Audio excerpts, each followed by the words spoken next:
ভিডিওর শুরুতেই সকলকে জানাই শুভ বিজয়া। সকলের পুজো কেমন কাটলো? আমার কিন্তু খুব ভালো কেটেছে। আজকের এই ভিডিওটা হতে চলেছে কার্নিভালের ভিডিও, তাই প্রথম থেকে শেষ অবধি অবশ্যই দেখতে হবে, কারণ শেষে রয়েছে চমক।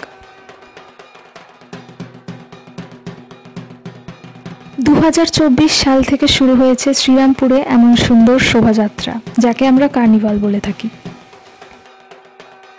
প্রায় 17 থেকে 18টা ঠাকুর ছিল এই কার্নিভালে, আর সবার শেষে যে ঠাকুরটা রয়েছে সেটা দেখতে কিন্তু কেউ ভুলবে না, কারণ সেই ঠাকুর এই বছরের সেরা।